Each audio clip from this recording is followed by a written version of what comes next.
Joining us for this week's Know Your Enemy segment is Fletcher Page of Illini Playbook to tell us all about Illinois ASU's upcoming opponent. Fletcher, thanks so much for joining us tonight. Yeah, guys, anytime. Awesome. Let's first things first. Tell us what you can about quarterback Nathan Schillhouse's health and his current outlook for Saturday. Yeah, he wasn't able to practice at all on Tuesday. He was out there in full pads, but he didn't receive any reps with the first or second team offense. And at this point, with ankles, they can go any way with treatment. You never know. But for him to not be able to practice at all on a Tuesday, I don't think that bodes very well for him to be 100% by Saturday. The coaching staff wants him to at least get some reps with the first team offense on Wednesday, and if he can do that, he probably will play. But if he's not able to practice on Wednesday, then it's most likely going to be Riley O'Toole. Now, if Schillhouse can't go, as you mentioned, Riley O'Toole will get the nod. He seems to be more of a traditional pocket passer as opposed to Schillhouse's dual threat. How do you feel the Illini offense operates with O'Toole at the helm? Yeah, you're exactly right. O'Toole's more of that, prototypical quarterback and sit in the pocket, and he can run the football, but it would be by like a catch you by surprise kind of style of running instead of Schillhouse who can run the option read and he kind of has a more open playbook. So the coaches have said that they're going to game plan kind of the same no matter who the quarterback is. But I think not having Nathan in there, it probably does kind of limit what they can do with the playbook and probably changes the way the running game will go. They'll probably have to go to maybe something a little bit more traditional than what Illinois did on Saturday with a lot of option reads and things that involve the quarterback maybe taking the ball himself. So I think that they have confidence in O'Toole, but I think that there is a healthy gap between what Schillhouse does and what O'Toole does. So I think it does drastically change the Illini offense. Now take a look back at Illinois' win last weekend over Western Michigan for us. Tell us a few things that you were impressed by with the Illini and a few things that showed some areas of concern. Well, I think defensively speaking, it was a really good game for Illinois, and I think that was what was expected. I think most people think that the defense, or knew that the defense was the strong point between the two units. They held the Broncos to -6 yards rushing, four turnovers, 3 interceptions. That was the big thing. That might have been a little bit, maybe not surprising, but that's what the defense really wanted to work on. Everybody knew they were solid, but last year they kind of had trouble, forcing turnovers. So to get those 4 turnovers was big. Offensively, I thought the team did a great job on the first drive. That was obviously probably the scripted plays, and they came out, hit the big play to Ryan Langford, kind of got things rolling. But from there, the offense really struggled. I would say consistency was lacking. Just couldn't run the football, and that was probably what was most surprising, offensively speaking, is they just couldn't ever really get things going outside of John Davis, who later in the ballgame was able to pile up some yards. But that's probably the biggest thing that we'll have to improve is consistency and balance on offense. And you just mentioned him a moment ago. One of the more intriguing individual players that I noticed by watching the game Saturday was John Davis. I mean, he's a tight end by trade who ended up as the game's leading rusher. Just tell us about this tremendous athlete and what different ways the coaches plan to use him, not just against ASU, but as the season progresses as well. Yeah, he's one of those guys. He's built as a tight end. 6'3", 6'4", 240. Somewhere in that range, but he's got the speed of a wide receiver. They can flex him out, play him in the slot, or kind of mix him up out there. And then, like you said, he led the team in rushing. He's more of a guy that can get downhill, obviously, with his size and the surprising speed. So he brings a different element to the backfield. I think that the offense likes what they've got back there with Donovan Young and Josh Ferguson, and then you throw a guy like John Davis in there who is completely different than those other two backs who can, get the ball and really carry it, like I said, downhill. So, he's a guy that you've got to account for on each play through the defense. Arizona State's going to have to know, where Davis is at, because it looks like they want to get him, between, 8 to 12 touches. And it's just a matter of figuring out how those touches are going to come. It could be from a handoff. It could be from a quick pass to the line of scrimmage to let him run, or he can get downfield and get in some open spaces too. So, a great player for the Illinois offensive coaches to kind of play around with. A.J. Jenkins took most of last season's receiving production with him to the NFL. Ryan Langford had that big play on Saturday. Spencer Harris had a couple short catches. But how do you see the Illinois wide receiving core performing this Saturday? Yeah, that's a good question. It seems like that's probably one of the biggest question marks on the team is you've got this core of wide receivers, you know, Darius Malines and Spencer Harris and Ryan Langford. Those three appear to be solid, but there's really no other names that have stepped up to kind of contribute at the group. The depth is kind of lacking there, and you kind of saw on Saturday against Western Michigan, you know, the running backs had 7 catches. The tight ends were out there with obviously Davis, and they ended up with only 1 catch. But the receiving group as a whole, between Harris, Langford, and Malines, only had 5 catches. So that's something that I think they want to improve. Like I said, it just seems like the offense wasn't as balanced across the board, and they need more production from the wide receivers. I don't know if perhaps Western Michigan was taking something away there. They obviously exploited it on the first drive of Langford, but from then on, it was kind of a quiet day for the wide receivers, and that's something that's going to have to change.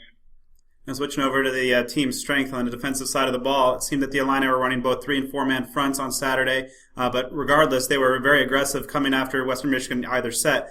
What do you think the Illini's defensive game plan will be against ASU this Saturday? Yeah, you know, the rushing attack for Arizona State obviously is you know, something that they're going to have to prepare for. But you know, they've got Akeem Spence in the middle. I think when it comes to rush defense, that's where things really get started. You got a 6'1", 305-pound junior out there, and Spence will probably be an NFL draft pick when he chooses to go. So a high pick. So he kind of starts things, and then we've got 2 guys in Michael Buchanan and linebacker Jonathan Brown. Those 2 guys are as good as it gets in the Big Ten at their positions, and there's a lot of depth too. You know, that's the thing. They've got the star power in Buchanan, Spence, and Brown, but they've got some great depth on the line with you know, Glenn Foster and some of those guys. Justin Staples returns from suspension. So you know, the team has got star power, and it's also, or the front 7 has, you know, the stars, and it's also got depth, and you combine those two, and it's hard to run the football against Illinois. So and that's a big deal. If you can hold teams to, you know, 2nd and 8, 3rd and 6, 3rd and 7, you know, it makes it a lot easier for you. And that seems to be why Illinois has been successful on defense the past 2 seasons here.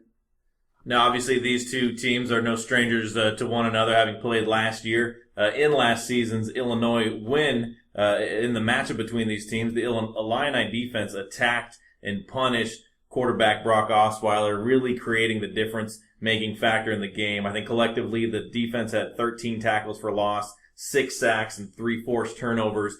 Just in general, kind of add on to the things you were just saying a moment ago, in general, what makes Illinois' defense so solid? And talent-wise, do you think that they have the ability to play at a similar level this year under the new coaching staff compared to what they did last year? Yeah, I think you know, to answer your last question first, I think they're right there. I think their defense is just as solid. I mean, the key really is, you know, they're working with so many seniors and you know, and some star juniors, so a lot of experience and a lot of talent. I think the defense can be just as good. The thing that to me that why they're so successful is they can create pressure and get in the backfield and kind of, you know, get after the quarterback with the front 4 a lot. You know, they don't have to blitz to create pressure, and that of course makes it so much easier. When you, like I said, when you got a guy like Spence, you know, that commands attention, maybe 2 blockers, or a guy like Cannon off the edge, you know, you got to account for those guys, and you know, they free up a linebacker like Jonathan Brown, who had 19.5 tackles for loss last year. So that's what makes it easier for the defense. It makes it easier on the coaches when it comes to play calling, because they don't have to sacrifice guys for coverage with blitzes all the time, and it makes it easier for the linebackers and the secondary to get free too to help with the run, because you know, Spence and Buchanan are commanding so many blockers. Now, like Arizona State, Illinois has a defensive hybrid position, safety / linebacker, and on Saturday, Ashante Williams paid big dividends, the pick 6 and a team high 9 tackles. How will the Illini utilize the star position against the Sun Devils and throughout the season? Yeah, you know, they could use him against the run. Yeah, I know that obviously that being a strength of Arizona State. I think he's a player that he doesn't have a preference. You know, a lot of times, you know, you got a guy that can cover and doesn't really like to get up in the run game. He's not that way. You know, he likes to play physical. but he's also, like you saw against Western Michigan, he's got ball skills, and that was his first interception in his career. But it's not like it's not like he's bad in coverage. I think he's just as good in both areas, and he's a player that he's kind of, I don't want to say he's like John Davis on offense, but he's very versatile. And probably is a lot of fun for the defensive staff to kind of employ and just try to mix around and confuse the offense a little bit. Now, in your view, what do you feel will be the biggest keys to victory for both teams on Saturday? I think that obviously, the thing with Shieldhouse, his injury and all that on offense. I think the biggest thing, no matter who the quarterback is for Illinois, is not turning football over. When you got a defense, like this. You can play the field position game a little bit. You can maybe, be a little bit more conservative and not take so many chances and maybe just kind of wait around and have your defense win, and help you maybe score some points or put you in good situations for the offense to be successful. So if they can limit their mistakes and not give the ball away and keep the defense in a good position, I think that would really go a long way to helping Illinois win the game.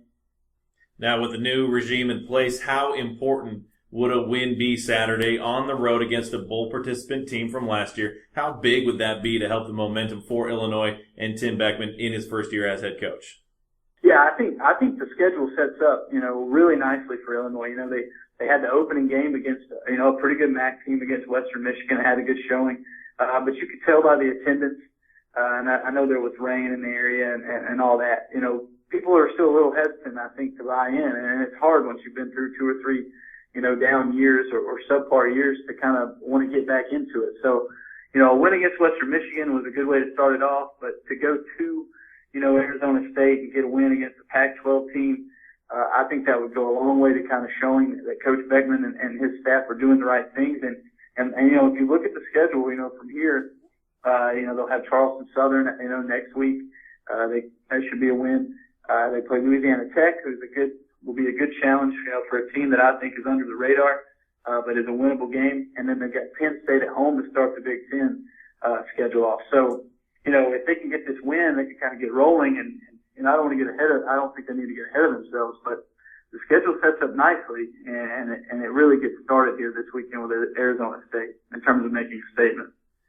Now, last question, kind of playing off the previous one. With Ohio State being on probation, that removes a major hurdle for Illinois to get to the Big Ten title game. What do you think their chances are of overtaking Wisconsin, the presumed favorite in the division, and getting to the conference title game? Yeah, that would. I think that this team is probably, it could be more competitive than a lot of people pick them to be. Some people pick them at 6-6, 7-5, that range. But if you look, again, I want to keep going back to it, but the schedule sets up to where they could win, 8 or 9 games really easily and be in the mix there. I don't think that they'll seriously challenge Wisconsin to represent this division, because they've got to go to Wisconsin, to Michigan, to Ohio State. That's pretty tough. And, those will be 3 games that'll be tough to win. But, I think this team could very well have 8 or 9 wins if things kind of go right. And, have a good showing. But I just don't think they're quite ready to compete with Wisconsin. Fletcher Page of Illini Playbooks, thank you so much for your insight. Sun Devil fans can safely say that they now know their enemy. All right, thanks, guys. Appreciate it.